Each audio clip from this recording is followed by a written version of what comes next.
श्री सीताराम चंद्राभ्याम नमः। किष्किंधा कांड 15वां सर्ग। सुग्रीव की गर्जना सुनकर वाली का युद्ध के लिए निकलना और तारा का उसे रोककर सुग्रीव और श्री राम के साथ मैत्री कर लेने के लिए समझाना। उस समय अमर्षशील वाली अपने अंतःपुर में था। उसने अपने भाई महामना सुग्रीव का वह सिंहनाद वहीं से सुना। समस्त प्राणियों को कंपित कर देने वाली उनकी वह गर्जना सुनकर उसका सारा मद सहसा उतर गया और उसे महान क्रोध उत्पन्न हुआ।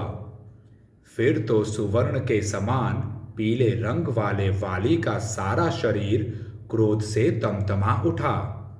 वह राहुग्रस्त सूर्य के समान तत्काल श्रीहीन दिखाई देने लगा। वाली की दाढ़ें विकराल थीं, नेत्र क्रोध के कारण प्रज्वलित अग्नि के समान उद्दीप्त हो रहे थे।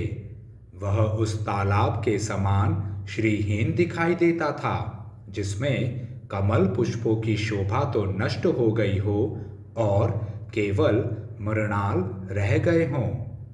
वह दुस्सह शब्द सुनकर वाली अपने पैरों की धमक से पृथ्वी को विदीर्ण सी करता हुआ बड़े वेग से निकला। उस समय वाली की पत्नी तारा भयभीत हो घबरा उठी। उसने वाली को अपने दोनों भुजाओं में भर लिया और स्नेह से सौहार्द का परिचय देते हुए परिणाम में हित करने वाली यह बात कही। वीर, मेरी अच्छी बात सुनिए और सहसा आए हुए नदी के वेग की भांति इस बढ़े हुए क्रोध को त्याग दीजिए। जैसे प्रातः काल शैया से उठा हुआ पुरुष रात को उपभोग में लाई गई पुष्पमाला का त्याग कर देता है, उसी प्रकार इस क्रोध का परित्याग कीजिए। वानरवीर, कल प्रातः काल सुग्रीव के साथ युद्ध कीजिएगा। इस समय रुक जाइए। यद्यपि युद्ध में कोई शत्रु आपसे बढ़कर नहीं है और आप किसी से छोटे नहीं हैं, तथापि इस समय सहसा आपका घर से बाहर निकलना मुझे अच्छा नहीं लगता है। आपको रोकने का एक विशेष कारण भी है, उसे बताती हूँ, सुनिए।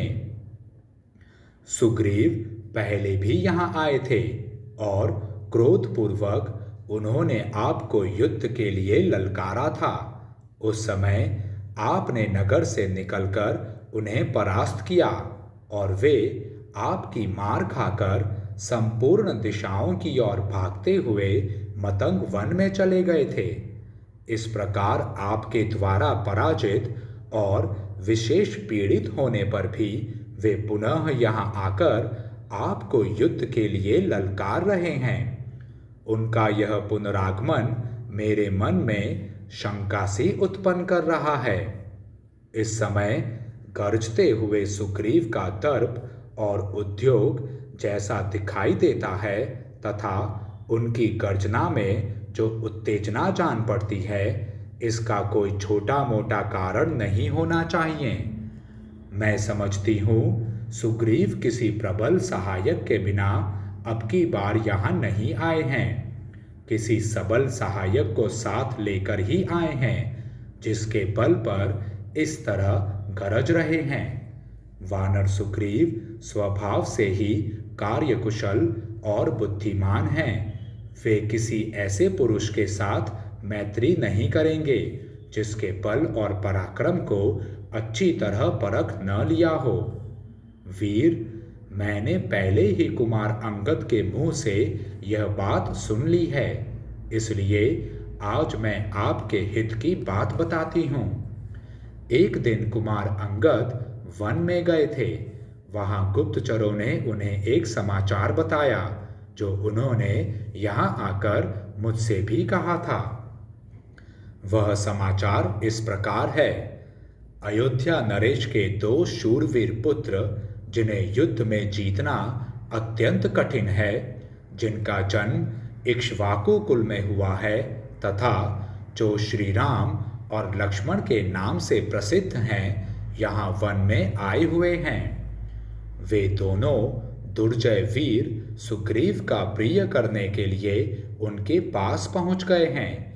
उन दोनों में से जो आपके भाई के युद्ध कर्म में सहायक बताए गए हैं, वे श्री राम शत्रु सेना का संहार करने वाले तथा प्रलय काल में प्रज्वलित हुई अग्नि के समान तेजस्वी हैं।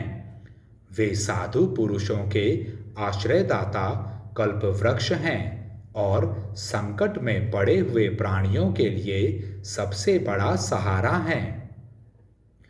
आर्त पुरुषों के आश्रय, यश के एकमात्र भाजन, ज्ञान विज्ञान से संपन्न तथा पिता की आज्ञा में स्थित रहने वाले हैं।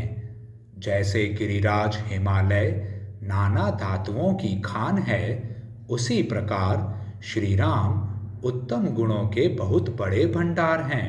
अतः उन महात्मा राम के साथ आपका विरोध करना कदापि उचित नहीं है, क्योंकि वे युद्ध की कला में अपना सानी नहीं रखते हैं। उन पर विजय पाना अत्यंत कठिन है।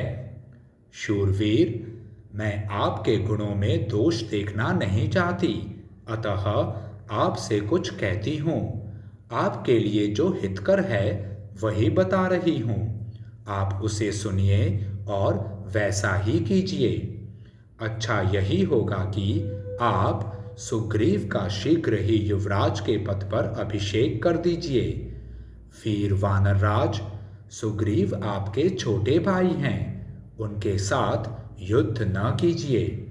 मैं आपके लिए यही उचित समझती हूँ कि आप वैर भाव को दूर हटाकर श्री राम के साथ सौहार्द और सुग्रीव के साथ प्रेम का संबंध स्थापित कीजिए। वानर सुग्रीव आपके छोटे भाई हैं, अतः आपका लाड़ प्यार पाने के योग्य हैं। वे ऋष्यमुख पर रहें या किष्किंधा में, सर्वथा आपके बंधु ही हैं। मैं इस भूतल पर उनके समान बंधु और किसी को नहीं देखती हूँ। आप दान मान आदि सत्कारों के द्वारा उन्हें अपना अत्यंत अंतरंग बना लीजिए, जिससे वे इस वैर भाव को छोड़कर आपके पास रह सकें। पुष्ट ग्रीवा वाले सुग्रीव आपके अत्यंत प्रेमी बंधु हैं, ऐसा मेरा मत है। इस समय भ्रातृ प्रेम का सहारा लेने के सिवा आपके लिए यहाँ दूसरी कोई गति नहीं है। यदि आपको मेरा प्रिय करना हो तथा आप मुझे अपनी हितकारिणी समझते हो, तो मैं प्रेम पूर्वक याचना करती हूँ, आप मेरी यह नेक सलाह मान लीजिए। स्वामिन, आप प्रसन्न होइए। मैं आपके हित की बात कहती हूँ, आप इसे ध्यान देकर सुनिए। केवल रोष का ही अनुसरण न कीजिए। कौशल राजकुमार श्री राम इंद्र के समान तेजस्वी हैं। उनके साथ वैर बांधना या युद्ध छेड़ना आपके लिए कदापि उचित नहीं है। उस समय तारा ने वाली से उसके हित की ही बात कही थी और यह लाभदायक भी था, किंतु उसकी बात उसे नहीं रुची, क्योंकि उसके विनाश का समय निकट था और वह काल के पाश में बंध चुका था। इस प्रकार श्री वाल्मीकि निर्मित आर्ष रामायण आदि काव्य के किष्किंधा कांड में 15वां सर्ग पूरा हुआ। जय श्री राम।